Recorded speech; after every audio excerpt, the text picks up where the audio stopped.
কোনো গল্প বা উপন্যাস নয়, জীবন থেকে নেওয়া সত্য এবং হৃদয়স্পর্শী একটি ঘটনা। বাংলাদেশের বন্দরনগরী চট্টগ্রামের একজন নামকরা জাহাজ ব্যবসায়ী সুজিত কুমার সেনের। বেশ কিছুদিন ধরে তিনি হার্টের সমস্যায় হাসপাতালে শুয়ে মৃত্যুর সঙ্গে পাঞ্জা লড়ছেন। তার হার্টের আর্টারিতে এমনভাবে ব্লকেজ হয়ে গেছে যেটা ঠিক হওয়ার সম্ভাবনা খুবই কম। বিশেষজ্ঞ হার্টের সার্জনরা মিলে বোর্ড মিটিং বসিয়েছেন। বোর্ড মিটিং শেষে সবার একই কথা, সুজিতবাবুর জীবনে বাঁচার সম্ভাবনা খুবই ক্ষীণ। এমন বাজে অবস্থায় রোগীকে অন্য দেশের বাইরে নিয়ে যাওয়াও অসম্ভব ও বিপজ্জনক। হঠাৎ সার্জনদের মধ্যে একজন আশার আলোর মতো বলে উঠলেন, আমেরিকায় একজন মহিলা হার্ট সার্জন আছেন, নাম ডক্টর মৌসুমী সেন, যিনি এমন জটিল অপারেশন বেশ ভালোভাবে করেন। তিনি নিশ্চয়ই কিছু একটা উপায় খুঁজে বের করতে পারবেন। দেরি না করে তৎক্ষণাৎ একজন সিনিয়র হার্ট সার্জন ডক্টর মৌসুমী সেনের সাথে ভিডিও কনফারেন্সে ব্যবস্থা করলেন। আমেরিকায় নিজ বাড়িতে বসে ল্যাপটপে কাজ করছিলেন ডক্টর মৌসুমী সেন। হঠাৎ একটা মেলে দেখলেন একজন বাংলাদেশি সার্জন রোগীর সার্জারি নিয়ে তার মতামত চাইছেন। পাঠানো সব তথ্য দেখে উত্তর দেওয়ার জন্য টাইপ করলেন, হার্টের মধ্যে রক্ত প্রবাহিত হওয়ার একটি আর্টারির মাত্র 40% রাস্তা বাদ দিয়ে বাকি আর্টারিগুলোর পুরোপুরি ব্লক হয়ে আছে। রোগীর সার্জারি করা সম্ভব নয়। উত্তর পাঠাতে যাবেন এমন সময় রোগীর নাম ও ঠিকানা দেখে চমকে যান ডক্টর মৌসুমী। আগের লেখাটা মুছে দিয়ে নতুন করে লিখলেন, রোগীর পরিবারের তথ্য এবং একটা ছবি যেন খুব শীঘ্রই তাকে পাঠানো হয়। কিছুক্ষণের মধ্যেই বাংলাদেশ থেকে রোগীর ছবি সহ পরিবারের তথ্য চলে আসে। মেলে আসা ছবির দিকে কিছুক্ষণ তাকিয়ে থাকলেন ডক্টর মৌসুমী। তারপর উত্তর দেন, আমি নিজেই সুজিতবাবুর অপারেশন করতে চট্টগ্রাম আসছি। কয়েকদিনের জরুরি ছুটির ব্যবস্থা করলেন এবং পরদিন সকালবেলা বাংলাদেশ যাওয়ার এমার্জেন্সি ফ্লাইটের টিকিট বুক করে নিলেন ডক্টর মৌসুমী।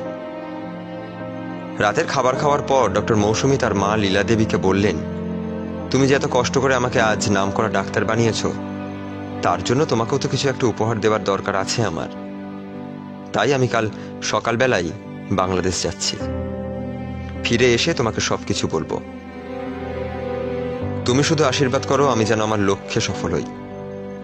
তোমার মর্যাদা যেন আমি রাখতে পারি মা।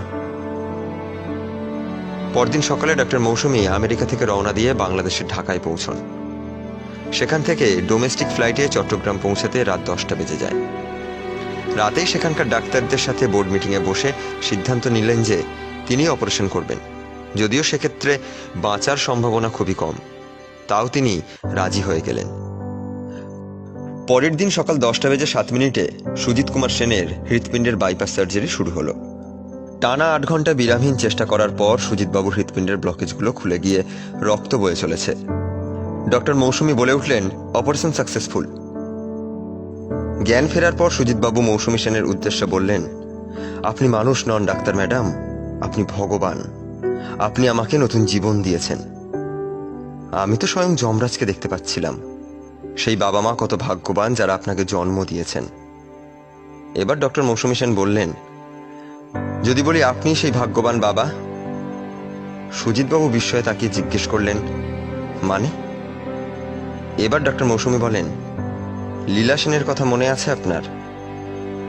এবার একটু থতমত খেয়ে সুজিতবাবু জিজ্ঞেস করেন, কোন লীলা?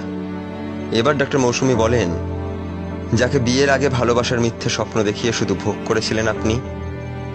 তারপর তিনি যখন আপনাকে জানান তিনি মা হতে চলেছেন, তখন বাচ্চাটাকে পৃথিবীর আলো দেখবার আগেই শেষ করে দিতে বলেছিলেন। কিন্তু আমার মা তার সন্তানকে মেরে ফেলতে চাননি। তাই তো রাতের অন্ধকারে কাউকে কিছু না জানিয়ে আমাকে পেটে নিয়েই বাইরের জগতে বেরিয়ে পড়েন। সেদিন আপনি আমাকে মৃত্যু উপহার দিতে চেয়েছিলেন, আর আজকে আমি আপনাকে নতুন জীবন উপহার দিলাম। এটা ভাববেন না যে আপনি আমার বাবা। এজন্যই আমি এত কষ্ট করে এখানে এসেছি। আমি বিদেশ থেকে এখানে ছুটে এসেছি কারণ আমার মা এখনো আপনার নামে সিঁথিতে সিঁদুর দেন। আমি আমার মায়ের সিঁথি এত তাড়াতাড়ি সাদা দেখতে চাই না। তাই এটাই হলো আমার মাকে দেওয়া সর্বশ্রেষ্ঠ উপহার।